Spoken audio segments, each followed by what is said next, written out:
I'd like to introduce our guests for this week on the Live It podcast. We have Tate and Hannah Stock with us. So thanks for being here tonight. Also, thanks for the presentation that both of you gave. Thanks for having us. That's awesome. Yeah.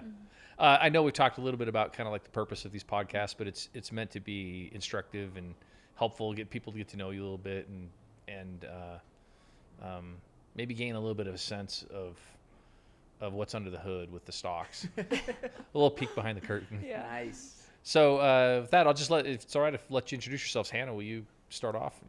Yeah, I'm Hannah Stock. I've been married to Tate for 5 years now, and we started a business together, but now I'm just at home with my boys. We have 2 little boys, the Crew and Elliot Stock, and they're my joys of life.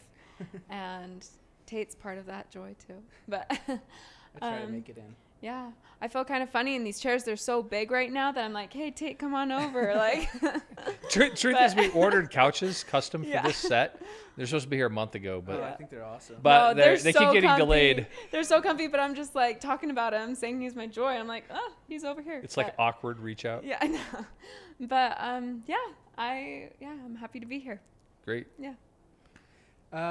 Tate Stock. Let's see. What do you want to know about me? I grew up in Washington. My dad's in the farming industry up there, and so I think a lot of the lessons and things we'll learn today, that's kind of at my core of if you're out in the middle of a field or whatever, working and something breaks down, like it's on you to fix it. And so grew up in Washington, went to BYU, and studied econ there. That's where we met. Yeah, we met in the library at BYU. Yeah. Classic. I don't know if you can get more of a classic story than that. Yeah. And then started this business actually right before we got married. Just kind of to get out of wedding planning, to be honest. Chirp. Chirp, yeah, we started Chirp. And Chirp is a back pain products company. So we sell mainly the Chirp wheel. We sold over 1 million of them, and it's been a ride over the last 5 years. Yeah. Congratulations to you. I mean, that's an amazing thing. It's obviously like the American dream story. and I want to hear all about the details, but first I want to hear what's a little bit more important. So let's go back to the library. Oh, yeah. So, Nice. So what? This is actually a really good story. My grandma brings it it up has to be. every time. That's good. What happened? Yeah. I was dating a girl, and she wanted to get married. And I said, whoa, let's not talk about marriage for 3 weeks. Honestly, she wanted to get married before the summer ended, and I was thinking I was going to go out and do sales that summer. And I was like, that's the dumbest thing I could think of, right? You're going to get married at the end of the summer when it's all over. And so I was like, let's not talk about marriage for 3 weeks. And then she asked me, do you even love me? I said, I don't know. I think the fastest way to find that out is to break up, and then if we get back together, then I love you.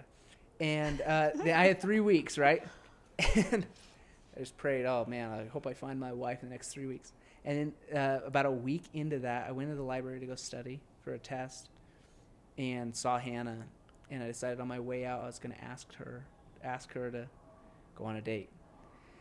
And Because you're broken up. Yeah, I'm broken up. I was I've never been more You saw Hannah searching. and you thought, I don't think I do love her. Yeah, I think there might be other women out Yeah. there that I love. All right.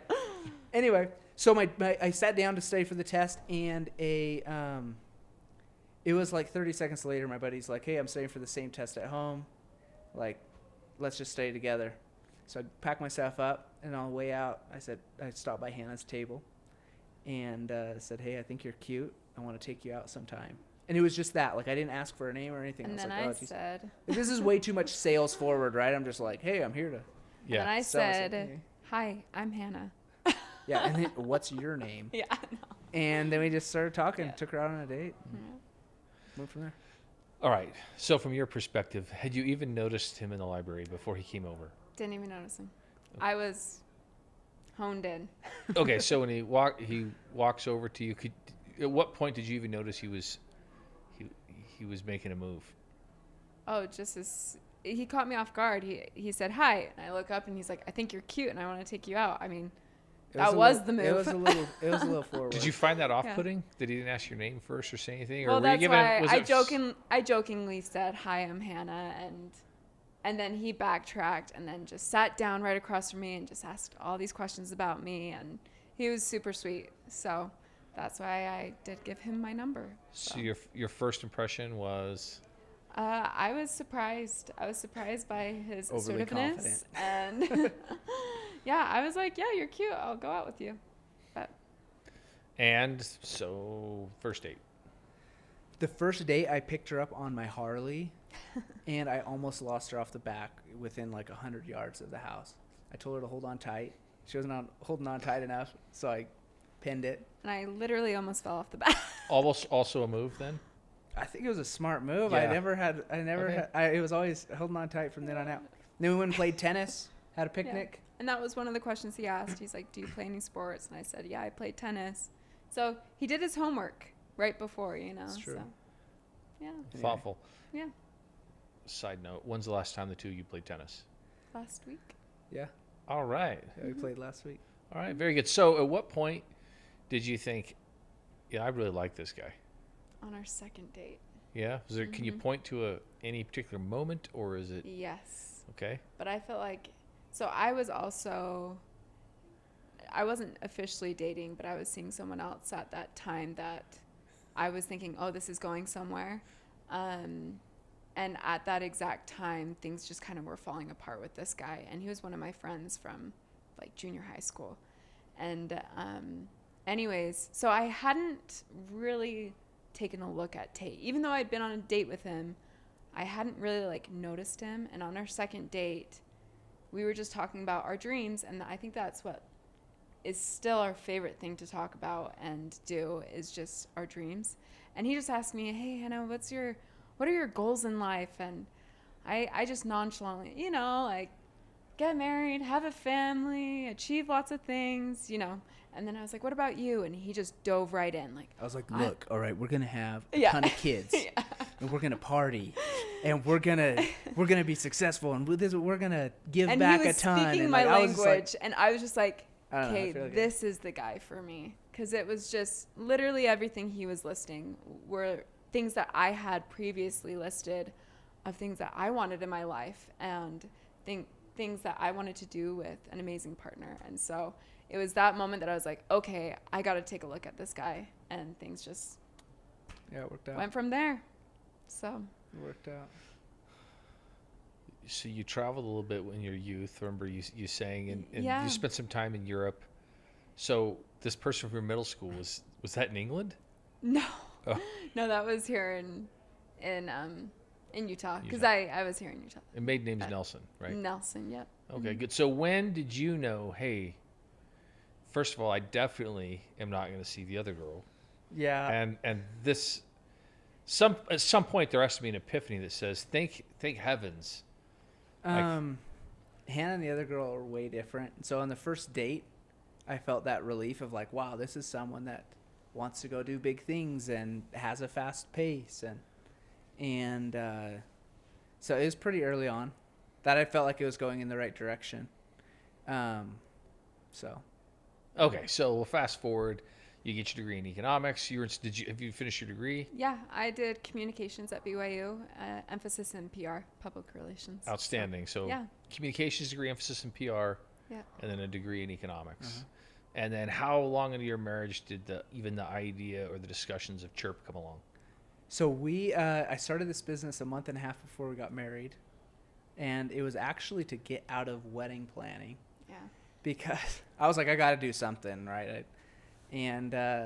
So Chirp, and that was, I feel like it was kind of nice to go into the marriage with, hey, we got this business. It's going to take a lot of time. There were some expectations set. I've had incredible support from Hannah along the entire way. But So- it has helped that the business came early on, so that's kind of what we've known in our relationship. So, I mean, where did the idea come from? In fact, for those who don't know what Chirp is, in fact, Tom, you grab us is it okay if we Yeah. grab one of Oh, these yeah. wheels? These are older versions of, Let's just grab the black one. yeah. All right. So, will you, Hannah, from your perspective, will Yep. you give me the 15-second version of what this is? Yep. Or why someone want it? This is the Chirp wheel. It is made specifically for your back. It is similar to a foam roller, but different because it is only 5 inches wide and fits right in between your shoulder blades. And we have this beautiful spinal canal that's patent pending. And so it's supported And we have multiple sizes, and you just roll out, really simple. Yeah. And it has solved, we've sold over 1 million of these, and it has helped It's really cool. over 1 million It's people. cool to sell a real Yeah. product to real people, solving Yeah. a real pain. You know, it's like people hate their bugs, right? You're like, you're Yeah, not yeah. just selling some gimmick. Like what you're selling works, and so that's been pretty fun. I want to hear more about the details of this, Okay. but I want to start with like, where in the world did this idea come from? Yeah. Like how did How do it give birth? Yeah. So I was at my aunt's house, and she had a yoga wheel in her living room. Yoga wheel is really similar to what we have here, but it was just came in one size, and it had a lot thinner padding, no spinal canal, and it was just for yoga, and you'd use it to stretch. And the product's been around since the 80s, but there's kind of she just had one in her living room. So I looked it up on Amazon, looked up yoga wheel, and people were searching for these things. The Amazon algorithm finished my sentence. So I didn't really have a bunch of research, but I finished my sentence. I was like, well, someone's out there looking for a yoga wheel on Amazon. So I went out and I bought $400 in sewer pipe and $50 in yoga mat and started building these things. I strapped a couple skateboard wheels onto a table saw, right? You got your table saw. And so I could roll the pipe through, and I just buy these big sticks of sewer pipe and just lift the pipe and put it into the saw and spin it. So I started making these, put them up on Amazon, and sold $12,000 worth in the first 2 weeks. So that's how that was birth. Like that was like a holy smokes. We turned $400 into $12,000. Like there's got to be something to run with here. You know, as a college kid, you're like, sweet man. Is this an engagement wedding planning? What you just said, the 12,000 in sales, Yeah, that was. or was that? Yeah, that was. Yeah, that was. Yeah. So we started like It was beginning of August, and we got married and September. I made the $12,000 by the middle of August, and we got married at the end of September or So- middle of September. So you were around when he was going and getting what kind Yeah. of pipe was it? It's just sewer pipe. He was Sewer doing pipe. it from with his from the friends. irrigation. And what Yeah. was the what did you put on the top of it? Just yoga mat. Just yoga mat. Yoga We mat? just literally cut up strips of yoga. You were mat. there when this was happening? Yeah. Were you I went helping? in- I went in and helped. Yeah, We oh, had yeah. pictures- And were you thinking, hey, this is cool? Or were you thinking like this is? What were your Who thoughts? is this guy? So a little background. Tate had a lot of ideas. He's an entrepreneur at heart. He started a business when he was in high school selling t-shirts that he made and stuff. So he had a couple ideas that summer that he really wanted to go do. But then wedding came up, other things. And I was telling him, no, I really want to finish my degree at BYU. I've been working really hard to get into this program. And he's like, you can do it online. And that was something that we kind of fought about a little bit. And I won that fight. And then, You and your dad. yeah, me and my dad. So then Tate was looking for something. He's like, hey, if I'm going to support you here, then I need to find something. And so I was all about supporting him from the beginning because he made a sacrifice for me. And that's part of marriage. You make sacrifices for each other and you support each other. And so, yeah, I went in the sweatshop. I worked. It was. Yeah, it was. When did you know? I mean, because you do seem like this, like just like a prototype entrepreneur. Yeah. Except you have a degree in economics, which makes you dangerous. I mean that. I mean as a Yeah, compliment. yeah. So but I mean, you seem like an idea person. Mm-hmm. When did I know that? Yeah. What did you? I'm sure you knew you were an idea person Sure, probably earlier sure. than maybe you knew you want to be an entrepreneur. I to be honest, I have not liked the word entrepreneur for a long time. Now I'm totally fine with it. But for some weird reason, I was like, entrepreneur, like who does that and who is, you know? And I didn't really. Maybe I just didn't understand the classification of it or what was all involved. I did always know that I always wanted to prove myself in the world. My dad always said, well, someday you'll be able to go out there and prove what you're worth. So I always wanted to prove myself. I think I'm really competitive, more with myself than anything else. And so, honestly, the mix of I'm not risk adverse. I love taking risk. It's a total game to me. I'm actually need to be more risk adverse, or I'm gonna get in trouble. But I love taking the risk. I love work. I've always loved work. I've always wanted to prove it to myself. And so a lot of those traits stack up to like, what else are you going to do? Like, right, you're not going to go work for the man. I was graduating college in a semester when I started this, and I was like, I've never cared about an internship. I never cared about it, like lining up a career, a job. And I knew I would if I needed to. And to be honest, that's a great path for a lot of people. I just got lucky enough to where it was just like a jump straight into your first successful business. So it was never a moment that I was like, I'm going to be an entrepreneur. But I think that a lot of those traits pointed me in that direction from really early on. So it sounds like when you told me about Pasco, Washington, and tell me a little bit more about what your dad did and how that shaped your work ethic or how it shaped you. Yeah. So my dad's in the farming industry, and I grew up working on a farm, and we would, through high school, we'd work on this custom harvest operation where, you worked for a ton of farmers. They didn't have the equipment, but you go harvest their crops for them. And we were mainly like baling and stacking hay. Now, this is not like the traditional, like load it by hand. This is all machinery and stuff. But the hours were like 18 hours a day. And you get stuck in the middle of nowhere with a problem, broken down equipment or whatever. And your mind always had to think like you had to solve your own problems, right? Like no one's going to come and just fix it for you. And so, that mentality of if there's a challenge, like I'm going to go through it or I'm not going to survive, or I'm not going to wait around for someone to help me. Yeah. Like that's taken us a long way, because honestly, like the first bit of a business and the first bit of anything new in life is, it's pushing straight through the challenge, right? You can will yourself into, and if you have a little bit of strategy, right, your hard work can get you to a certain level, and then you got to start relying on other people. But anyway, the farming has definitely helped teach me those lessons. I know you focus on that a lot tonight. About 2 or 3 times you talk about willing something into reality. And the few times when people have asked my opinion, like, first of all, I'm not going to go into this, but I did not want to be an entrepreneur. So that was not a goal of mine at all. Cool. Actively didn't want to do it when I was in college. But when people have asked my opinion, like, what's it take to be successful, I have a more long-winded answer, and I say, if you go grab 15 people that started businesses and those businesses failed, and you line them up and say, what happened? You're going to hear 15 stories of deaths in the family, partners committing fraud, just horrible, horrible things that happen, and you're going to go, no wonder. Oh, poor person. Who would have thought? Yeah. And then I say, thank you, you're dismissed, and then invite 15 people who started the exact same 15 businesses, but they were successful, and you say, what was the hardest part of starting your business? You're going to hear the same 15 stories. Would you agree with that? Yeah, I think so. It's just about not giving up, right? It's about persistence till you succeed.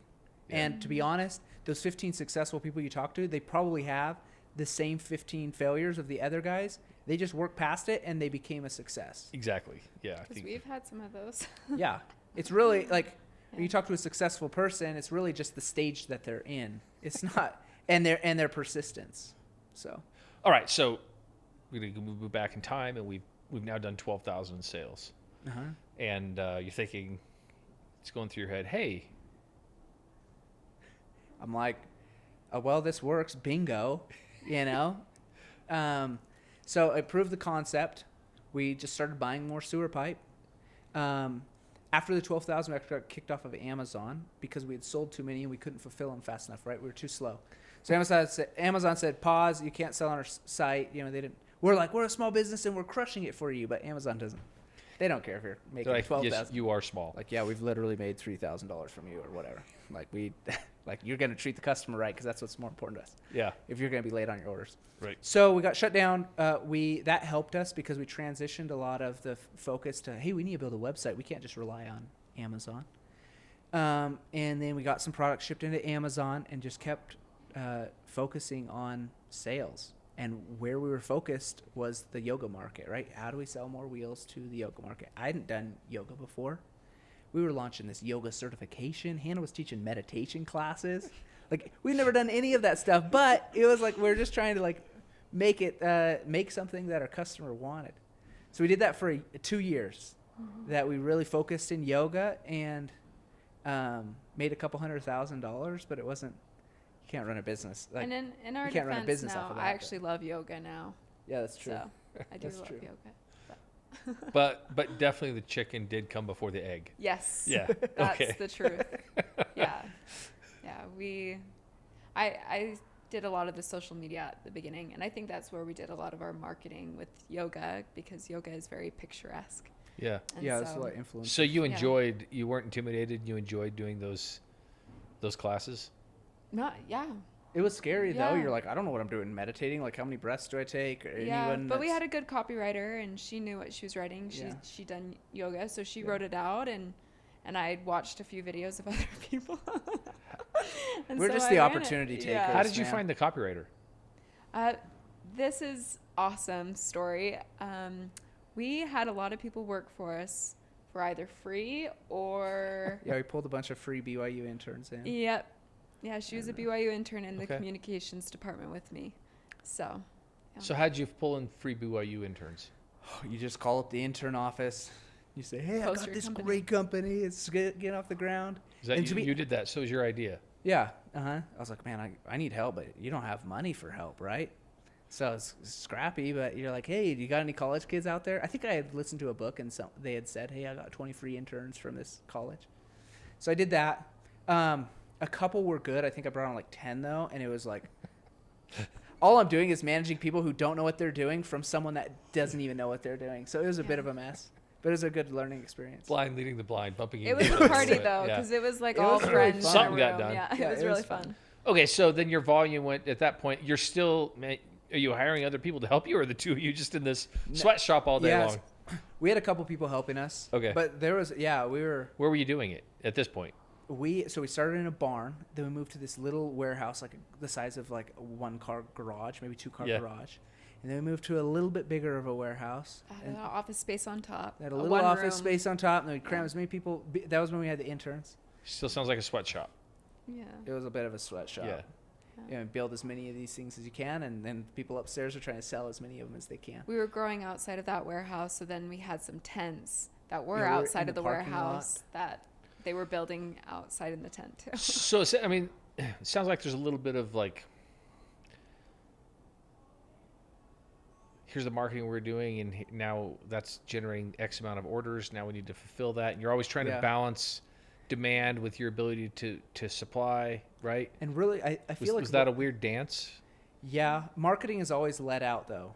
That we were always trying to catch up.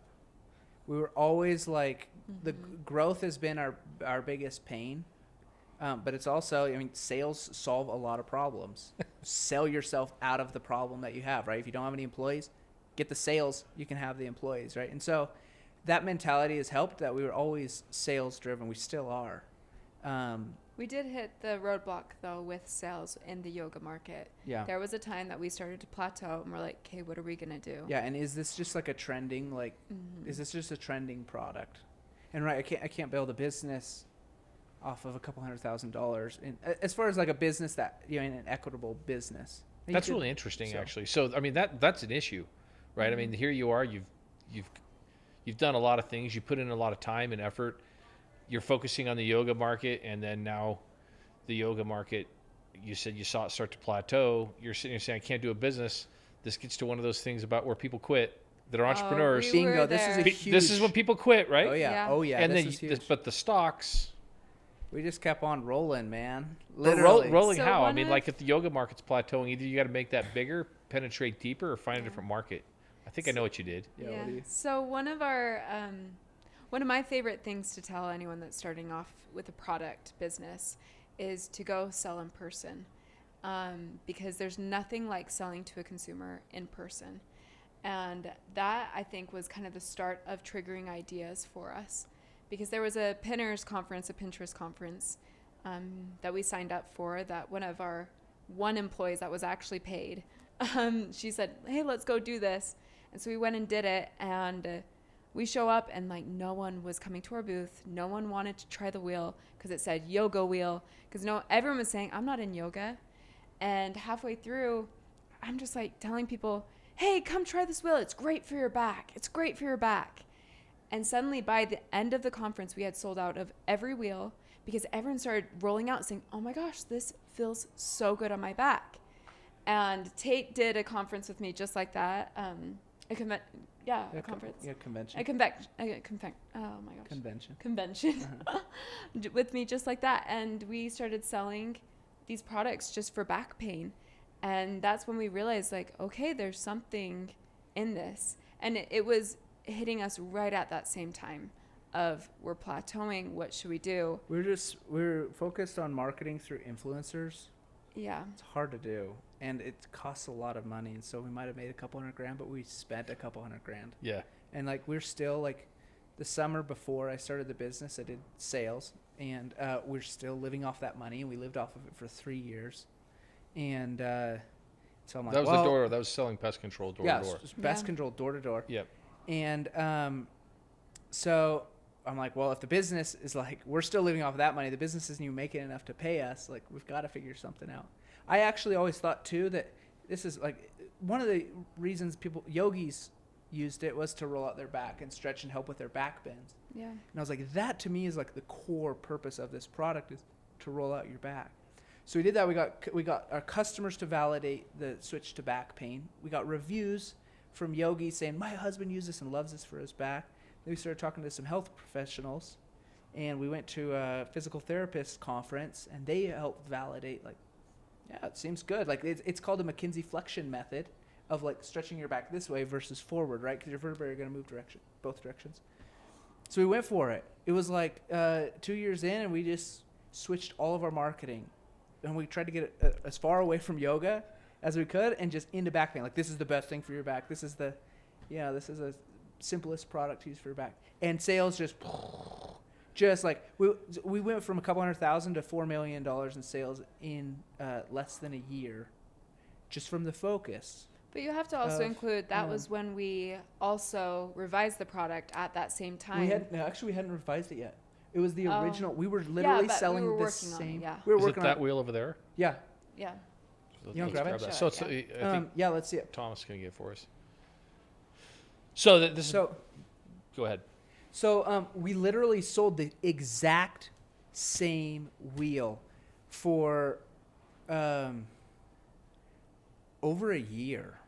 For back pain. Yeah, and it just shows you, like, okay, like, if you're getting ready to quit, don't quit. Look for a pivot. Look for a new opportunity. Sometimes the business itself was built to fail, and it's not that great of an idea from the beginning.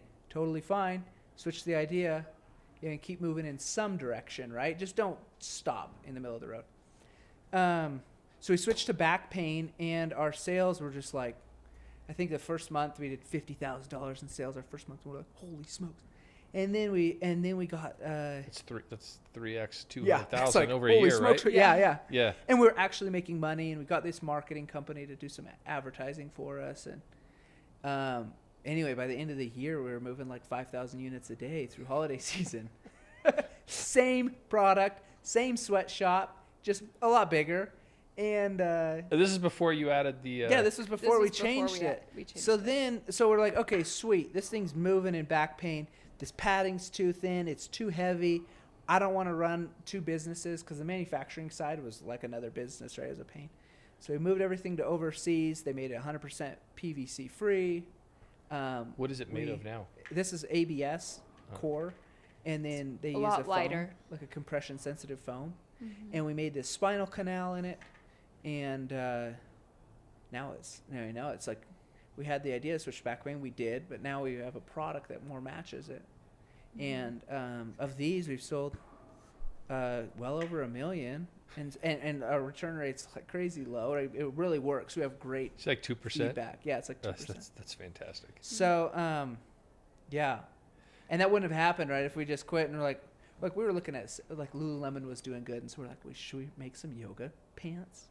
Should we move deeper into yoga? And we're like, we don't know anything about yoga. That's fair, right? I mean, because as you sit here and you say, oh, here's the stocks, and they made this wheel, and they sold 1 million of them. You'll realize there wasn't like a book to go read that said, oh, do this, oh, and then do this, oh, and then do this. So it's totally legitimate that you're thinking of yourself, I'm in the yoga space, and maybe I should go compete with Lululemon, make yoga clothes. Mm-hmm. Yeah. That's a pivot, right? Yeah, why don't I go deeper in space? And to be honest, I think we would have been, you could have been successful at it. I think we would have been successful at it. Because you willed it in reality. Yeah, we're willing to work for it. So if we're going to go with something, at least, or fail fast and then move on to. So here you have this idea. Hannah has this idea. You're at a convention and you say, hey, you stop saying yoga. You realize that there's a. Sorry, I'm going to pause. Do you still market yoga wheel to yoga people? So that's we done. Dropped it. Mm-hmm. That's done. So you realize the word yoga is actually the thing that's hindering us. The thing that you thought was helping you and was your gold mine, Mm-hmm. was actually the nail in you flattening your tire, right? Yeah. Mm-hmm. So you just pulled that word out, said, "Hey, this is good for your back." You Yeah. did it, and you did it at a conference, and then you Yeah. noticed a spike. Yeah, but like Tate said, it was because we had already received feedback from physical therapists and other people before through reviews. Unsolicited? Yeah. That people would just say, "Hey, I love your product. Could I get this in my physical therapy?" Because So people reach out to you with that. Yeah, just customer feedback, Mm-hmm. right? If you sell enough of them, they'll say, "Oh, I like it for this," or you can, Yeah, we is there would a- email is them. there Were a you asking for wholesale the feedback, or discount? were they just giving it to you unsolicited, or Some a of little both. Some of Yeah. both, but definitely, people would just make online. You can comment on anything, and so people would Yeah. just comment, and you can, this like, you can literally like dial in what you're doing really fast, just based on real feedback of people that are spending money with you. Which there's no better data than that. I can't fully claim that like that was just pure my idea. Like it was feedback that we had already received. But it was your idea. Like So- day one, they had sold like a couple wheels for yoga, Yeah. and then that night they're like, we got to switch. Day two, boom, sold out before the thing even ended. Yeah. But So work still has to happen, right? I mean, like what I Yeah. mean is like now you have to go market it in this way, and you said some things quickly that I want to ask a little bit more about. Uh-huh. So did you go totally change your website at that point? Did you go change, like get the copywriters to write new copy? Did you change the ads that you were doing? so How you were Change paying- everything. You know, Yeah, as you I put was the earlier, how you're copywriter. paying Mark He was Zuckerberg. the copy. Yeah. we're paying a lot in Facebook ads. This is how like scrappy it was in deep into the business. So when we had gone on to switch to back pain, I taught myself how to build a page on Illustrator or build something on Illustrator. And what I would do is I'd just write all the copy, whatever I thought sounded good. I would take a screenshot of my little design on Illustrator. I would upload that to the website as a picture because I didn't know how to put all the buttons right and make it dynamic. Mm-hmm. So our entire site was just pictures, one on top of another on top of another. JPEGs. And then if it had a button in that entire section or that entire picture, I would hyperlink that entire picture to go to the next page or wherever it needed to. Yeah. Right. Okay. We made $4 million. We probably made $8 million total on that site before we actually got it rebuilt off of pictures. I mean, it's not going to load fast, but we were just willing to do what it takes. But it sounds like at some point you said, "Hey, let's go to a physical therapy conference." That's what I heard you say, Yeah. right? Mhm. Mm-hmm. That takes effort. You have to find out where they are. Yeah. You have to show up and like. Yeah. Then you got to walk into the conference and Yeah, say, you "Hey, gotta pay we're for not it." physical therapists, but Yeah. Yeah. hello there." Yeah. I mean, did you get a booth or what? Yeah, we just got a booth. Yeah. We just got a booth. Because you're asking these physical therapists to buy your product, and I mean, we're like, that's a sales job. That's trial by fire, man. If they're not Tell gonna, me about it. I mean, they're like, not so, gonna like, like how it. did you Sold pick the out. conference? How did you find out about the So conference? What was the This is process? hilarious. We bought a car from. Is it the same $800 one you have parked out front? No. This is a new car. We bought my wife a new car, which was awesome. All right. It's a good feeling to buy your wife a car. Bought her a car, but it wasn't there yet. And so they gave us a loaner Tacoma truck for the weekend. We drove that truck. But we hauled insisted it was a truck. we're said, like, we need a truck. We need a truck. We can't do a sedan because we knew what we were going to do. Right. We drove down to San Antonio from Utah.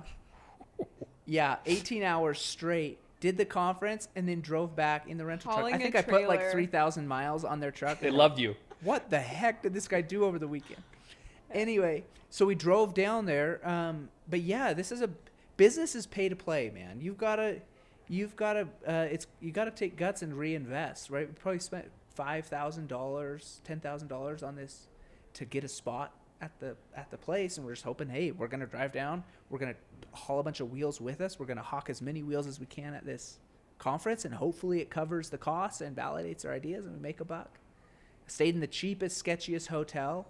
Like, that's kind of still how we run the business. Been It's there. like, yeah. I mean, you gotta those steps that are common that you hear, like entrepreneur's journey. Like, if you want to grow a business the right way, you've got to take them. You've got to be frugal. You've got to be scrappy. So you get to this conference. There's a bunch of physical therapists. And did you actually have a booth? Like how? Yeah. And we did really well. Did you have a sign? Did you have like a Yeah. table? We had a little sign, nothing like fancy. We had a couple yoga mats that we were rolling out. Someone was always rolling out. Like one of us was always rolling out. It was just We me had a and Hannah. TV that TV that was a going. TV display of videos of people rolling out and other stuff like that. Using then- the using the wheel. Using Yeah, the wheel. and then what we would do too is the wheel's like kind of interesting, right? If someone's carrying this around, it's like, what the heck is that thing? Yeah. So what we would do is we'd send someone out in the convention, and they would just walk around with this, like one of our own people, right? Yeah. Just to like, and people all the time would stop us. What is that thing? What is that? What I've is seen that? people carrying I've that seen around. that thing, because we were selling them, and we wanted to make it as visual as possible. We say, oh, this is our booth. Like, go over there. Boom. We're just like, we're bringing people in that were walking by. We were bringing people in from the other side of the convention that thought we were. And you didn't have the It was canal yet. cool. No, we didn't have anything that was really back pain. And then so we got more feedback. Hey, this is a great product, but it's a little bit stiff, right? Feel this thing. It's pretty solid. It doesn't bend. Yeah. It's solid. And so Can I see the other one? yeah. So then we made it a lot lighter, and it's a lot more. Oh yeah. We made it a lot better for the purpose of back pain. So that was the convention. The convention life is tough. You feel a little bit like a carny, just like. And some people do it year round. I don't know how they do it. That is a but- modern day carny. You work carnies. Yeah. You grind. But it was really cool to get that firsthand experience and feedback. But these are mainly physical therapists that are there, right? Yeah, it was all physical. And so do you therapists. think This that, how far do you think that went of getting your name out in the physical therapy community? Or do you think, yes, no, not really? I think it was just best for us for the feedback to see how, because, yeah, I don't know. Our if physical it- therapy market is big, but it's not Yeah. huge. The bigger market is the general population with back pain. Yeah. So So what'd you do next then? You knew you proved your concept. Yep. Physical therapists liked this, and they're already giving you feedback. So how many conventions did you go to, by the way? We went Probably- to 10. yeah, 10? Total 5 of to 10. 10, but over a Your couple of carnies, years. definitely. Yeah. But But it wasn't like back to back to back. Yeah. It was Yeah. like, oh yeah, we should go to The this or last this one's in one- Utah. That's awesome. the last one I went to, I was 8 months pregnant Oh, with my first in Vegas, and he ended up not being able to I couldn't go. And his You best flew friend solo? could go, who was working for us at the time, Just a guy which is a guy, and then my sister. So it was me, his best friend, and a guy. and my sister. And we're not paying just in for 2 Vegas, and, hotel like, rooms. this Like, we're 8 just months bunking pregnant up lady. and, like- anyway. yeah. yeah, it's either the convention or the hotels, which is going to be. Yeah. that's So, okay. so then you start going to back pain. Is that it? Yeah. You saw that, and so like, how did that make you? Since you proved your concept and you realized, hey, there's a market here. How did you change at that point? Your marketing, your content. Like when did the next change happen? And what was where are we in sales volume at this point We'd done 180,000 in sales in a year? in about the first year and a half. Uh-huh. I just knew it wasn't sustainable, so we had to make a change. Whether that was figure out a different business to grow or But whatever. he's meaning the next change. So I would say The next thing that purple. we did. Yeah. So the next thing we did, our free interns were gone, and because We there wasn't had, much of a we light had at one the end of their tunnel. employee. And she One was- employee, and then I was like, okay, to be successful, we got to get the best people, but I can't afford the best people. But who's doing the best work here locally? And at the time, it was Purple Mattress. Mm-hmm. Super quirky ads, great marketing team. I knew that they were crushing it, selling these mattresses. They're obviously getting some sort of attention online. So I went out, found out who their videographer was, and it was my old networking trick of just guessing the email. And so if I think I'm pretty close, I'll just shoot a couple emails out and guess the email. You've done that more than once. I've done it a couple times. Yeah. But you're pretty good at you can narrow it down and figure it out. So guess the email, got their videographer's contact, and he said, okay, I'll build a video for you for $15,000. That's still At that's the still a time, lot it of was money. A lot of money. Yeah. For a video, though, to know like a really good hero video, that is like you cannot get any cheaper. No. No, it's like but those for things us, add that up. was like, holy cow, he wants how much? Yeah, and we're like, okay, we'll do it, 15, and you just make it and just make sure we sell stuff from the video. So we made this video, I'll focus on back pain. I said, okay, who on your team at Purple knows how to market? Who can take this video and make money from it? So he lined us up with one of the lead marketing girls. And we just call them moonlighters, right? People that'll work after their full-time job. They make a little bit of a cut. Both of these people, is the videographer still with Purple Yeah. at this time? No, he's gone now. Both of them are gone. I meant when you did this video. Oh, yeah, was he yeah, moonlighted? yeah. Yes. Yeah, their day He job moonlighted. is He go- moonlighted Yeah. for you. And Mhm. okay, so Yeah. did the marketer. Mhm. Okay. So we're like, hey, we'll pay you a little bit of commission to push our new back pain video. And all we had, as far as like assets go, right? Getting pictures and video, that's kind of tough for a new entrepreneur. It's tough to get prototypes. It's tough to get assets. And we had some pictures, but we're like, man, if they're crushing it with video, like let's just take the gamble. So we took the gamble, and we asked the marketing director, hey, can we just pay you a little, like a % of ad spend? So as you'll make you'll make money as we make money. Great model, especially when you're starting out and you want to incentivize someone to really push the limits. And within 3 months, she was making $5,000 a day off of our little commission schedule. Moonlighting. Yeah. I mean, she was like, "This is sweet." Yeah. It was through holiday season. We were totally crushing it. So, that was 2017 when it really started growing. Do those two people still work for Purple Mattress? No, do they work for Chirp? No, I did try to recruit them. One of them, the marketer. We just weren't. We're still. We're still too. We're young. more stable now, but it was a couple years ago, and the stability of the startup she didn't like. So it's just according to her personality. But anyway, $5,000 a day. I'm assuming she'd like that. Yeah, she's like, why would I work for you? I can just full time. I know it's a pay cut. How do I stay on this commission schedule? Yeah. Okay, so you took a gamble and the Purple video worked. Yeah, it worked. And you still don't have the Bout Canal yet. No, the Purple video was to launch. No. Not the first one. The first one was all of this. Oh. So sales volume after the Purple video went to sales volume went to how went much? To 4 million. Yeah. So he started doing the back pains from 180. Yeah. So like that, how did you fulfill that? Yeah, crazy. And did you have a factory of Oompa Loompas?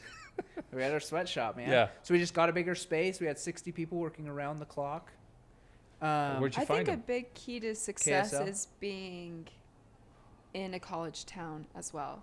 Yeah. Because we had BYU interns for the office, and then we had all these guys from college wanting to work in a sweatshop because they were making good money. I think you've got to hack the situation too, right? How do I get 60 employees fast to build our product as we're growing crazy fast? This job sucks. It's not very easy to lift this pipe and cut it and route it and glue. So I just paid them piece rate. I said, I'll give each team $1 per wheel that we get out. And we had guys making $40 an hour. I'm like, I don't care. They're cranking out more wheels, you know? As long as the quality's up, right? Yeah. And if I'm selling this thing for $100, $1 to manufacture the wheels, like, holy smokes, that's pretty cheap. But if they can make their hourly rate that they want, and I get the wheels I want, then we're happy. Everybody's winning. Mm-hmm. Everybody's winning. But that is how we grew so fast, right? It's not very easy to. I couldn't have been manufacturing them overseas and then put in a PO for enough inventory. It would have just sold out when the success happened. So. Is this the question that Mark Cuban was hitting you at on? Yeah. That caused Tank? a little. Yeah, he was just like, I don't trust your numbers because there's no way that I've seen a business go from 180 to 4 million just from the cost standpoint, unless they took on money, right? They brought on other people's money to grow it. But did he ever believe you? Yeah, he was a big supporter. He was a huge fan. He was a fun one to be on the show with. So it seems like, from what I'm listening, I want you to correct me if I have a wrong idea here. It seems like you had a great idea, you tested it, you had proof of concept. I'm going back to the beginning. Mm-hmm. And then you started getting feedback from customers and you listened to that feedback closely, and you acted on that feedback. That feedback was, hey, this is great from physical therapy. Hey, this makes my back feel good. Then you shifted your marketing focus. It seems like listening to that feedback was pretty critical. It was vital. Extremely critical. And we were quick on it. Now, I'm not just trying to do a plug for summer sales, but man, when you're at the door, you've got to be quick. You got to get feedback and literally process that feedback right away and know what you're going to do next. So you do think the summer sales helped you? Entirely, yeah. It helped us support the money, to live off of for a while. It helped me think. It helped me take risks. When you're at the doors, why not take a risk and try something new with someone or. By the way, thanks for the sales you made for us. I tried. Appreciate that. I tried. But yeah, that we were quick on our feedback. One thing, I'm not very risk adverse, like I was saying, but I'm also young, and I was in this business to really learn. Yeah, I wanted to make a buck, and that's motivating to me. But I I wanted to learn what worked what worked well and what didn't really fast, and so I was always willing to make a change and see what happened. It seemed like the website you created was working.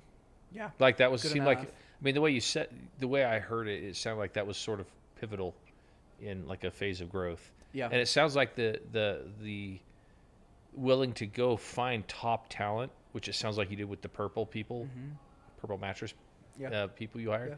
It sounded like that was a pretty That was huge. That was critical That was huge. juncture for you. Yeah. So those people are gone. What that takes us through 2017, 2018? 2017. Okay. So then What's next? Beginning of 2018, we This is a great story, by the way. Thanks. I'm loving it. Thanks. Yeah. 2018, I knew that I didn't want to keep manufacturing the product. Do you have any children yet? Yeah. In 2017. Yeah, we did in September. September. So right when we're 2017. ramping up, like right when we're like really crushing it with back pain, we had our first kid. And your children's names are Crew. and ages. So Crew Crew And was he's- first. Yeah, and he's 3 now, and Okay. then we've since had one more, Elliot. Elliot. And he's 1. Okay. Yeah. So tell me a little bit from your perspective, Yeah. being pregnant, Yeah. going through all this. I mean, did you feel like the product was working when you were pregnant, or were you thinking, hey, we need to go do, I mean, what are your thoughts? Well, I get a lot of back pain when I'm pregnant, actually, and I tried I so love many it. different things, and literally our product was the only thing that saved me during that pregnancy. And that's not just me plugging in for our product. Just That the way it was- is. It was just how it was. Well, it obviously has to be that way for a lot of people because, Yeah, I we mean, sell a ton the of sales, them. yeah, Yeah. yeah, so that Yeah. So, Yeah, but you're so- one of the happy customers. Yes, I am a happy customer. It's always been a gamble for us as far as time with each other, but at that point, Tate and I literally spent like 24 hours together Yeah, 'cause we were because working together. we would work together all day. And I think one of the hardest switches for me was having a baby and then having to be home with a baby. And I was still working. I worked until he was about 5-6 months, and then I would do trainings a little bit after that. And that was a hard switch for me to go from being fully involved, and this was it still is so fast paced, and it gives you an adrenaline rush because of all the risk. And there was a lot that I was super passionate about, but we both found it a pivot point for both of us, for me to stay home with the boys. And yeah, it was hard, but it's been right. And now I'm just his at-home consultant. Yeah. My sounding board. Yeah. and mentor. Yeah. That's I love your story. So we're 2017 now, or did that take us through 2018 yet? 2000, So in what was 2017, she stopped working for us. Okay. And I want to get to yeah. family members later, if that's okay. Yeah. So I want to go Yeah. through Yeah. the story Go for of it. Cool. kind of how we got. So 2018, is that rolling around? Yeah, 2018 rolled around. We had that killer holiday sale. Back pain was obviously the space to be in. And then we... Kickstarter was before Crew, wasn't he? Or no? No. You Oh, did a sorry. Kickstarter? Uh-huh. Yeah, we did, and this was years into our business, which has been What- interesting. what It was was for that. So yeah, so that's when we launched this. So we're still making this. We were buying this mat just like online, right? But I'm like, how do I find the manufacturer of this mat? And we're still cutting it up, and that was a pain because you had to get the perfect distance, like length, for it to meet up. And we're gluing it on. How do we get someone to put two-sided tape on this and just cut the perfect distance in overseas? So I like this yoga mat company. They're called Gaiam. How the heck do you find their factory? Did some searching online, and Panjiva. This is a stroke of genius, I guess. But I was like, well, if I find out how they're shipping it into the U.S., then I can track it back to their manufacturer somewhere in the world. So I found this site called Panjiva that tracks all the containers that come into the U.S. You can still do it. Go on Panjiva, look up the business name. Unless they're importing through another LLC, you can see how many containers they're shipping in, where they're shipping it from, what the product is in that container. You can tell a lot about a business just off of the customs records that Panjiva has, and you have to pay $100 or something to subscribe. How did you find out about this Panjiva? just like will and research. This and is just, like detective stuff. there's a lot of detective stuff in business, right? You got to find out how they are doing it. Did you try to find guess some email addresses, or did you not try that No, this no, time? no Okay. emails. All right. Because I didn't think that Gaiam was going to tell us on their own, right? I didn't think that they would just tell us who their manufacturer was. Because Sure. it was a good quality mat. So found out who the manufacturer was, called them up, and I said, hey, a buddy of mine works at Gaiam. They lined me up with you guys. I'm like, I'm not going to tell them like PNG at this point. I'm just going to, get my way in. 2 weeks later, my wife and I are on our way to, was this 2018? This is when I was pregnant with. Oh, this is a little bit earlier. Anyway, Yeah. we're on our way to Taiwan 2 weeks later. We're just like, we don't know what we're doing. We don't speak Chinese or anything. Go meet this random rep, and she ended up being awesome. And Amazing. Like she's awesome. finding her is a stroke of luck in itself. Yeah.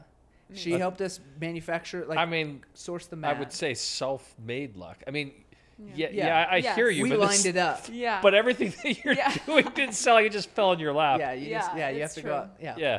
So You sound like she you started- Sherlock Holmes did, and then eventually you ran Pretty into a much. great person in the other Yeah. end. So Yeah, pretty much. Okay. Anyway, so they started making the mat, and then they started making the entire wheel. And so 2018, we said, Wait, hey, this company could do the whole wheel, not just the mat. so she was able to find other companies over there, right? She's our Asian agent. Yeah, I hear you. That she was like, hey, these guys can do the injection mold, these guys can do the foam, and these guys will kit it and put it Where you together. feel like, we trust you. Yeah. thank you. Yeah, thank you. And she's like, oh, That was more than what you're after, right? You just wanted the mat. We wanted the mat at first, but then we did want the whole thing. Well, yeah. Yeah, so then because beginning of 2018, we started manufacturing overseas. We'd seen our huge spike in growth. We had some money. We could put it towards POs, and So you say you had some money POs. Yeah. My understanding is right. Like before, when you'd have volume, you were funding that because you were taking orders. People were probably making payments. You're then going and buying the supplies, Yeah, and like then making them and then shipping them. we had like 30 to 60 day terms on the sewer pipe. Okay. So that was like, I was like, well, things are growing, so I'm gonna order twice as much as what I think I need, and we were just trucking in semi-truckloads of this sewer pipe. Like we were their largest. This is a huge irrigation company. We were their largest pipe buyer by far, and we weren't even putting it in the ground. We were cutting it up. Yeah. They thought it was hilarious. Yeah. They'll sell pipe to us all day. But it's an interesting thing because I think a lot of people don't realize that businesses usually go bankrupt or fail because of cash flow. Sure. It's not necessarily because they don't have a healthy net income, but the cash flow Yeah. doesn't work. And this Yeah. sounds like cash. If I'm hearing you right, it sounds like cash flow management there when you're doing it on your own. Yeah. And you're getting 30 to 60 day terms, so Yeah, you we're actually like, had well, we a better you actually sell had a this. window, Yeah. right? But if I hear you right, one of the reasons you couldn't do it overseas is because overseas the cash flow works differently, right? You have to actually buy a bunch of inventory, which means you need a bunch of cash to do that. Am I? Yeah. Yeah. Is this Yeah, correct? you've got it. Yeah, Yeah, you've you're got. right Was on this that. your issue? Yeah, you got to Yeah. commit to the inventory like Yeah. 6 months in advance. Yeah. It wasn't necessarily an issue because we still wanted to say it was made in the U.S. But then we made all that money, and then it wasn't too much of an issue. Again, like sales Right. grows you out of a lot of problems. Sales does. So, yeah, we push it overseas. So 2018, middle of 2018, we started having them build this wheel, and in July of 2018, we did a Kickstarter on it. So we've been in business for a couple of years. We'd already seen some success. Okay, let's reach this new demographic. Let's launch it on Kickstarter. It crushed it on Kickstarter. We raised, overall in crowdfunding, I think we raised over $2.2 million. It's the highest paying exercise product to ever go through platforms like that. Wow. I think third largest in Utah. So for Again, those that don't At know the what that time. is, At like the walk time. through what that means for Kickstarter. So yeah, what the process is, How that works. what people get for their money, yeah. how much do you owe people back? Just Yeah, walk yeah. through that a little bit. So Kickstarter is a platform where you can go on and put your product up there and say, hey, we'll ship this to you in 6 months, but we need to raise this amount of money. But we knew that we were going to do more than our amount. So we said we need to raise $10,000. And then at the end of that Kickstarter campaign, I think it was like $1.5 million. But we'd made for Kickstarter, we'd made a second funny video. We already knew that worked, and we could advertise that. And we had a new innovative product. And then we also had some marketers that could help us out, push this Kickstarter campaign. and it took off. So then that's what funded this, right? That's what funded our first POs. Yes, we'd made holiday money, but what really funded our POs for this was that Kickstarter cash, because you get all of that cash up front. Boom, 1.5 million in the bank. But we had already made an order. Because we had already we had knew that already- it was going to do well. We knew this new product was going to do well, so we had we committed. already put a PO. So it was calculated risk on taking those. At the same time as well, we did the Kickstarter. But you weren't putting that money in your pocket, right? You're Yeah. still. Have you been paying yourself money yet, or are you still living on at this point? You're living off pest control sales and stuff. Still living off pest control sales. I think that's one really important thing for entrepreneurs out there is you got to understand the value of working capital. You've got to understand that you've got to keep plowing it back into the company if you want to grow it this way, right? Yeah. If you want to grow it and not just bring on someone else's money. So still not paying ourselves anything. I think by the end of 2018, we're paying ourselves $60,000 a year. Ooh, big money. Yeah, big money. So I think we'd paid ourselves was happy. $30,000. Yeah, we're like, oh, well, at least we got something. And really, why we did that was because our accountant was like, you're gonna get audited if your business is showing this much money, but you don't have a income, right? You got to pay yourself a reasonable amount. But at the same time, we also noticed another problem, is that our moonlighters had a glass ceiling. That they couldn't grow with us, right? We needed to start bringing on our own team.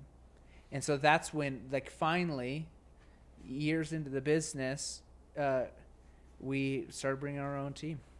And Are they independent contractors, or were you hiring? No, we started hiring people on. Okay. Yeah. So we did you already have a couple viral videos by this point? Yeah. And were the viral videos pretty helpful in pushing demand for the product? Yeah. And I think Okay. that's one thing that people So lead their businesses. That probably helped you know that it was a good move to hire people full time to do it. Yeah, right. I could commit a salary, and I wasn't gonna. Sorry, what were you saying? I think leading the business with sales is important. That should be your focus, man. Like, the money is the lifeblood. If you don't have blood, you're on the hospital bed. You're not doing anything great. And we, as humans, were built to go have families and do awesome things. And you can't do that without the blood. Same with a business. A business can't move on and do incredible things for their customers and the community and the world unless they actually have the blood, the money to actually do it. And so we've always had that focus of like money is first. We've got to make sales to keep growing. It's like any forecast that you ever make in any business starts with a sales forecast. How much sales forecast. Sorry, something Hannah? that's super trending right now is just the give back movement, and that's something that Tate and I are actually super passionate about. But that's what I've seen a lot of entrepreneurs do at the very beginning, is they set like, oh, we're going to give back from the very start. And that can be, the giving can sometimes be what runs their company down, so that they're not able to grow and actually give an exponential amount in the future. Yeah. We actually even started that in the yoga phase. We like, oh yeah, we'll give this much back to this nonprofit, and we just recognized really fast that, well, we don't even have money for employees yet. We can't be giving back yet. And if it's truly part of your mission and your Yeah. purpose of starting the business, do it. You Yeah. know, that's core. Yeah, there's always. Some people do it just to feel good, right? Like they think that their customer's going to buy for that reason. Yeah. You mean they do it for the marketing? Yeah. But the customer wants your product, right? They don't. Yeah. They don't. I mean, if they want to go donate to a charity, they're going to go do it on their own. They Yeah. don't need to give you a ton of money, and so you give 1% of it to a charity. But Yes. now Tate and I are so excited with where we're at, because now we have not only provided jobs and opportunity for a lot of other people that work for us, but now we're getting to the point that we're able to give back, and so that's fun. we're That's excited really about fun. that. I'm going to get to that Yeah. because that's going to be the funnest part probably of all of this. Yeah. 2018, we're hiring on marketing staff. Okay. We have a successful Kickstarter. That Kickstarter ended in September. We'd raised a couple $1 million from that, and then this product started shipping in November, end of September, November. So right away, we had production. We had a lot, but we knew, hey, if Kickstarter doesn't go good, we're going to do good through holiday season anyway. And just kept growing the team through 2018. Sales went to Sales, so they were, let's see, 2017 was 4 million. 2018 was 6 million. Okay. And then 2019 was 10 million. Okay. And then this year we're on track for 40 million. So it's like, so what happened? So 2018 wise. Well, yeah, you had how did we 50% do growth that? from 4 to 6 million, from Yeah. 6 to 10. I mean, that's what 60 something percent growth, and then all of a sudden you went from 10 to 4. That's 400% growth. Yeah. So yeah, what happened? So really during that time frame was That's what setting Mark up, Cuban's saying. Like, how'd you do that? set up the right team. Yeah. Is big. We've done a lot of work, and that's what our marketers say. They're like, yeah, we're not surprised because we've put in the work to get here, getting the right assets and doing the right research and having a great customer experience in a product. COVID has helped us this year. A lot of businesses, it's not helped, and I've talked to a lot, and some of my buddies have gone out of business from it, and that's rough. So I don't. I sympathize with them. I don't know if I can empathize because we didn't have that with our business. But our growth, and it hasn't just been a bump. We actually ran out of inventory, so over half the time, up to that point, it was like 4 months that we were out of inventory. So we missed out on probably about $16 to $20 million in sales. So it's like, wow, So 10 to 60 should have is been 56 million or 60 million. Yeah. Yeah. Wow. So anyway, COVID helped, but it hasn't just been a bump. It's like continued to rise, and I think it's just helped get more eyeballs on the product. It's looking like over 100 for 2021. That's the goal. Yeah, we're about there. Yeah. So, what are some of the investments you've had to make maybe in the 2019, like once somewhere between the 6 and the 50 million range? Like, what are some of the To get investments? there? Yeah. You got to invest in your people. One man can be the smartest man and work really hard, but you cannot do it alone. So several times you've mentioned, and both of you Yeah. have mentioned how fulfilling it's been in providing jobs for people. I think what you just said. You want to talk about that a little bit, and then after that, I'll transition to some of the giving back. Cool. One of my main motives the entire time since before I started the business was to be able to give back in the way of providing opportunity, right? There's philanthropy, giving back your money, which is relatively easy to do. And then there's provide the opportunity so someone can earn that money, and you're still giving back, you're giving the opportunity, but they also have to work for it. And that has always been a big passion of mine, is how do I give back the opportunity for someone to grow in their career and really give them the vehicle and maybe a little bit of the mentorship. And so investing into the people has been really big. For any business, you're going to wear as many hats as you have to until you can get other people to wear them. And so investing in the salaries, investing in the bigger, we were always moving out of our warehouse space because we were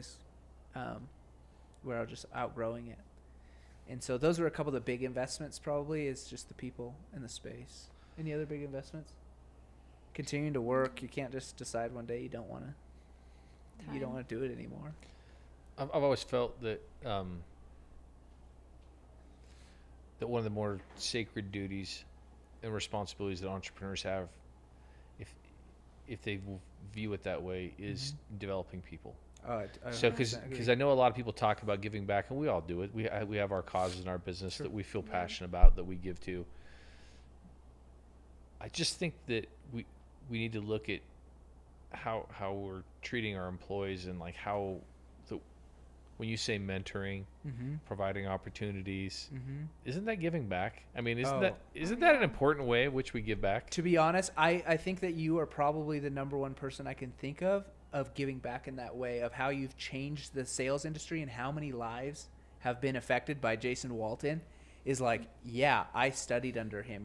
Like a little bit of a guru. Maybe you probably don't see yourself as that, but like, I consider that a tremendous compliment. But that is like, look at how many years you've been in the industry. Literally thousands and thousands of people. I'm tearing up because I get so passionate about like how many people like you changed for way better than just $1, right? Like you have changed so many lives, and I hope I'm changing lives right now. But it is a very sacred opportunity to like you have a lot of responsibility. And that's something you have to stomach as a entrepreneur. Is like, that's a little bit of the risk, right? You're putting a little bit of their life in your hands.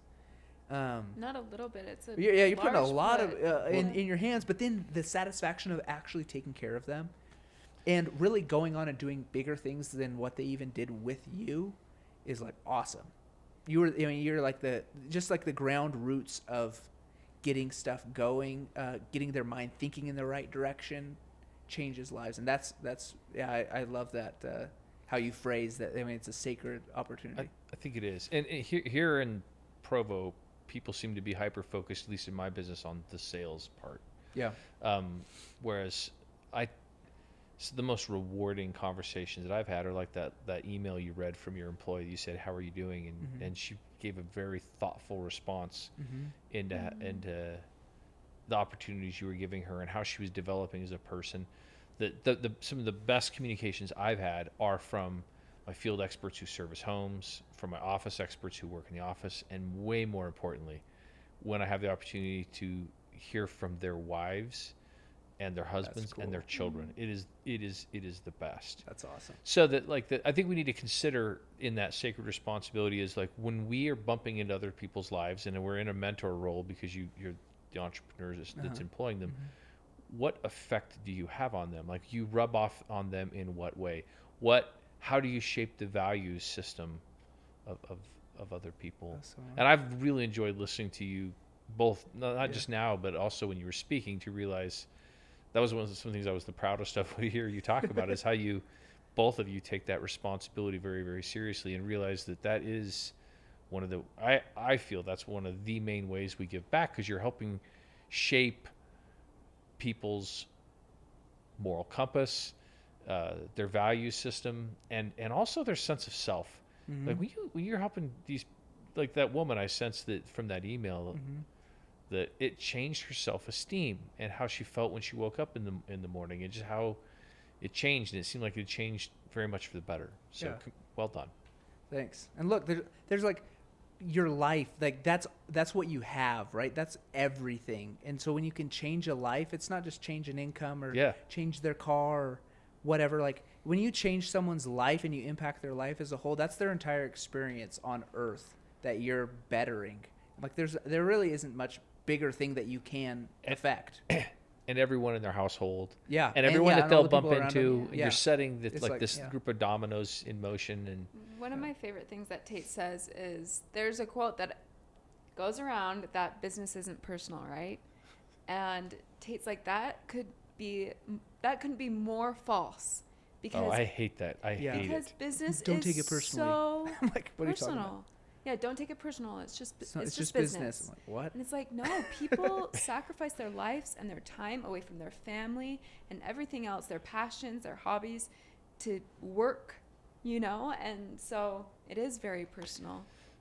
So I've one of the things that makes me happy is when I'm with a new manager or a manager and they have to let someone go, and they say, I can just tell they're distraught, and their stomach's eating them up. Yeah. They're bothered, and I say, what's wrong? And so I had to let so and so go, and I'll say what happened, and they'll tell me, and especially in the cases where the person really clearly did something or had a pattern where they really did have to be let go for everyone's best interest, and but the fact that they still feel gut wrenched about it, and I just say, man, when that feeling goes away, that's bad. Yeah. So I just said that, and that's where I say that whoever said it isn't personal, it's just business, like that's the biggest lie ever. I just said, you just took away someone's livelihood today. Yeah. Yeah. So that person has to go home and explain to their spouse and to their children that they don't have a job. Yeah. It couldn't be more personal. And you made the action. It is personal. Yeah. Right? It is personal. The person probably made those choices on their own to get let go, but that you know what I'm saying? Just sure. I'm not saying it's the wrong decision. But there is nothing. But it should hurt. Oh yeah, it hurts. And it should be. I think it's healthy that it hurts. I think it says a lot to you about what your relationship is, that you take that. And we're not perfect. I mean, talk about some of the slip ups of some entrepreneurs that will shut down their businesses.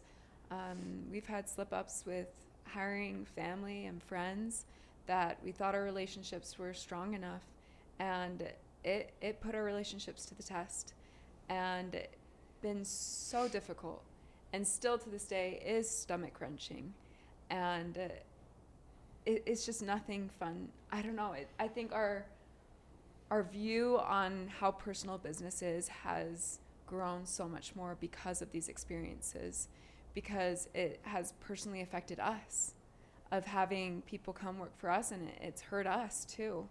And so, yeah, it's everyone's livelihood that we're taking into our hands. So I think if you could let people go and it doesn't bother you, and you can just go have a sandwich afterwards, then I think that's a good indication that you don't realize of your sacred You probably don't care responsibility, enough. right? Yeah. So, without going into details about your family and friends, Yeah. but it sounds like you learned some lessons. Anything else you want to mention about that, or is that enough?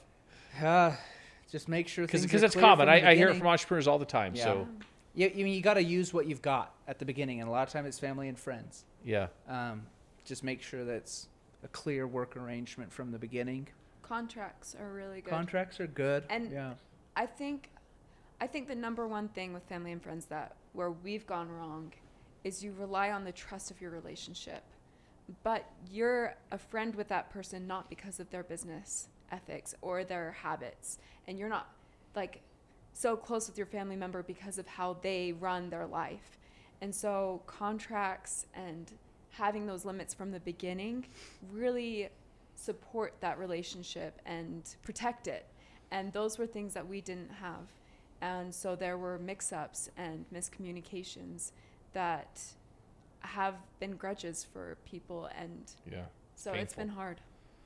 Painful learning experiences for Yeah. everyone. And we use, or at least I use a lot, the 7 Habits of Highly Effective People. I love that book. And it's Yeah. you're in habit 4 right now, right? My So win-win agreements. Think win-win, and a lot of one of the main tenets of that, at least Yeah. my understanding and experience, is that it's having win-win performance agreements. And a lot of people hear that and they think, oh, it just means that it has to be good for everybody. One of the main ways it's good for everybody is it sets up the parameters, which is I think we hear what you're saying. The contract says this is the commitment of what you're expected to do. This is what you have to do to be doing your job right and to advance, and here's how compensation works, and there are no promises outside of this. Yeah. And so without those agreements, then when you're hiring family and friends, it even with those agreements, it's rough. Yeah. Yeah. But Yeah. without Gotta be them, careful. it's Yeah. it's You just got to be careful. yeah.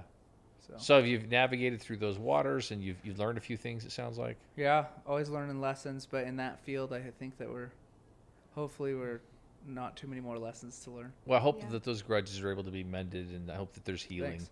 Thanks. and forgiveness in every way. And Us too. I'm there with you. I mean, like Yeah. that's Sure. I think anybody that's Yeah. kind of been in business for a while has been in those Yeah. experiences. And so from my hardships in that area, as I've taken a look at how I've handled it and said, well, I really botched it in this way and this way and this way, and then from that I hope I try to learn and not make the same mistakes. I can't fix what the other person did, but I've always found there's plenty of learning of mistakes I've made on my side to No kidding. Yeah. you can relate to I that a little agree. bit. Yeah. What can you do, Yeah.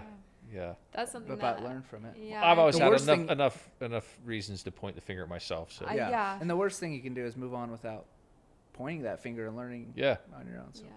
Yeah. Anyway. Well, good. Anything else about we focus on the giving back on how we give back to employees. Is there any other things you were talking about of some of the ways that you're passionate or you're looking to give back?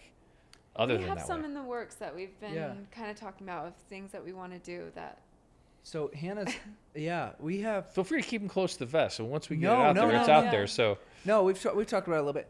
We want to help fight more of the opioid addiction crisis. it's great. Yeah, it really matches with in our simple pain product, but Yeah. also on a personal level. Like Hannah's uncle died from an addiction of opioids, and it happened so fast. And honestly, if you don't have a family member or a friend or that has experienced that trial or that path, you probably just don't know. Because when you're in pain, you can get opioids really easy, painkillers, and they're really easy to get addicted to. And so pushing a mission and supporting that and And very hard to get unaddicted to. Yeah. Like, to Yes. not. Yeah, because it's so hideable, and it's very easy to convince yourself that you need them, right? Maybe I shouldn't say this in public, but my grandma, she takes a lot of opioids, but she won't listen to this podcast. She doesn't know it, right? Yeah. She doesn't know that it's a problem, or at least she's convinced herself it's a problem, right? It's like, come on, like it's a problem. But people, when they get deep into a habit, you don't recognize it, and I think painkillers is a big thing that people just don't recognize it. They think it's an aspirin. I have to go throughout my day with my aspirin, or my head's gonna hurt, you know. And that's where Chirp So- is so exciting, because Chirp, that we're not only providing back pain products, but we're launching new products that we're hoping to help. Yeah, how do we help more How in do the we pain help relief? pain without popping a pill? Yeah. How do we help people Or in their surgery. daily life? Surgery Yeah. sucks. Yeah.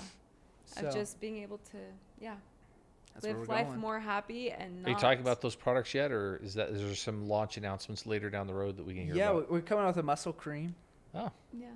topical. We have more versions of the wheel coming out, and then we have some other pain management products that are in R&D For, like, right the now that'll neck come out and next year, other things, yeah. and help with different pains. that's great. And so, I mean, we're in a simple pain space, and so how do we just grow that offering? First of all, I think that's great that Thanks. you're doing that. I think it makes the world a better place. I love your vision too of realizing this is going to help with opioid addiction and having that be part of your focus. So thanks for making the world a better place. Thanks. I'm changing gears kind of drastically, but like we never got to the spinal. Like Oh. when did this? Yeah. When did this happen? Yeah. This happened when we. Why, This how? was right before the Kickstarter. Yeah. Okay. So we wanted a better product for back pain. So this was really hard on customers' backs. It was just more stiff. No support for the spine. No support. Someone had to have an idea that says I'm going to put a furrow in the middle. That was me. That was Tate. I was just like, well, your spine's there, and your spine touches this thing, and it doesn't feel good. So how do we cushion it? One thing that's done that was unintentional, though, is it puts pressure on those lateral muscles that run up and down your spine. If you feel your back, that's what gets tight, right? Your body's sensing some pain. So it's a Tightens massage. up those muscles. So it's more of a four-way massage where your body is getting stretched this way, but then it's also pulling apart those muscles this way. So it's a massaging feeling when you roll out, and then also it protects your spine a little bit. You're not putting a bunch of pressure right on your vertebrae. Yeah. So, and that happened. That was in 2018. We launched that Kickstarter with a new design. Have you had a lot of really good feedback with Oh yeah, people love having it. it there? People love it. How about from like the doctors and physical therapists? Yeah, they like it. So Yeah. you told us that a doctor from Yale, a spinal surgeon, reached out and said, "Hey, tell me more about that." Yeah, How'd that happen? Yeah, about a year ago, he said, "Hey, I've seen your products. I want to try it out on my patients. I want to try it out." So he sent up a bunch of products, and he's been not official research. We're working with him and then another doctor from Brown University to put together more of an official study, I guess. But yeah, since then, bunch of his customers have bought. He has a bunch. He requested that we put him in the Yale Hospital, so we stocked the whole Yale Hospital with He did already. these wheels. Yeah, That was about 6 months ago, and they're just loving it, right? Because it's so simple. It's so simple, but it's really effective on just that massaging and opening up the vertebrae, decompressing your back. So You just make sure I understand this correctly. You're hanging out with Hannah. You're not yet engaged. To avoid the wedding process, you see a yoga wheel. You start making them on your own. Then you go into a garage essentially and start making them. Literally 2.5, maybe 3 years later, you're teaming up with like spinal surgeons from Yale and Brown and staffing. And he's saying, "Can I stock the hospital with this?" Because of ideas that the two of you had that are working for the back that everybody else in the history of Earth didn't come up with for the spinal community. I'm like, I don't know. I'm not a scientist. Because I have friends that work for NuVasive and some companies in San Diego where they develop like instruments used in spinal surgeries. Sure. I believe that's Yeah, what they yeah, do and other yeah. things like that. But here's Tate and Hannah, and sewer pipe. and if I remember right, the doctors from Yale are reaching out to you. Yeah, and they're You're like, not reaching out to them. No. I mean, it's does been that crazy. like bring some sense of achievement and It accomplishment? does. I mean, like In that angle, yeah, it's like, well, we are. We're we're impacting It's the shocking. medical world. Yeah. Yeah. But Yeah. That's fantastic. Congratulations to you. thanks. Chirp, how did the name come to be? We were pushed into it, but Yeah. gladly. So it was first called Plexus. The business is called Plexus, and we Did someone come after you? Yep. yeah, pretty much. The Plexus Worldwide is a huge MLM. Okay. They sell that pink drink. It's a diet drink. First, we didn't want to be affiliated with them anyway, No. but we also we wanted to have the option to go into some sort of consumable product. They didn't even like that we were building this wheel, and so they're like, "You need to change your name. You need to change your name." We said, "Well, it's pretty convenient because we want to change our name anyway." Yeah. So Chirp's happy. It's bright.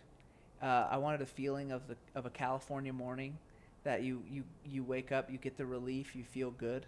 A lot of tactics that other pain relief products or kind of that industry focuses on is, let's put a bunch of red dots all over the spine and make it look like it hurts so bad and scare someone into buying it. We wanted to focus on, hey, how good you're going to feel if you use the product, more on the positive side. So Chirp resembles that. Who came up with the name? I did. Yeah, so how did you arrive at it? Oh, man. So List. No, I went Crazy through a list. Webster dictionary Yeah. and wrote down like every yeah. word that I liked was like 400 words, and I asked all my friends. I mean, so like I am actually literally interested in the process. Yeah, it's just a bunch of research again. Built a huge list of names. Looked at what domain names were available. Right? Can I get a website around it? Is there a trademark that covers this space? Is there a trademark that covers the yoga wheel or the back pain space, as well as the consumable space, as well as any other? Is anyone coming after me? Yeah. Am I gonna get anyone knocking on my We door? have to change it again. Yeah. Yeah, we we're learned not from gonna the change first it time. again. So actually, someone called Chirps Chips. They sell cricket powder chips. They didn't like that we had the trademark in the space of consumables, because we have the trademark in supplements too. So we could go after them, and we're like, well, why do you have a problem with us? We've got it all legally lined up. Well, the longer you wait, the harder that'll be to do. So Yeah, no kidding. think it over. Yeah, no kidding. So we're pretty protected now, but Chirp just came about, right? It's a big list, and you got to narrow it down to what's actually an option. I love it. Thanks. Yeah, I love it for a lot of reasons. I think it's short. Yeah. It sounds good. It has a positive connotation, like just immediately. Yeah. It's bright, happy. It's easily to remember. It's kind of up and doing. It has, it's good. Thanks. Easy to remember. So my next question for you, Hannah, is it's clear to me that you've been an integral part of this from the beginning, and that you still are an integral part of it, and have been an integral part of its development, some of the important steps. My wife did the same with our business. She's still integrally involved in our business, and it makes me cringe every time someone says to me something like, "Hey, look at this business you've built," and then they'll comment to her something to the effect of, "What was it like, watching him, and how much of a supportive role did you play?" To which I'd say, I was playing a supportive role too. We did this together, right? Yeah.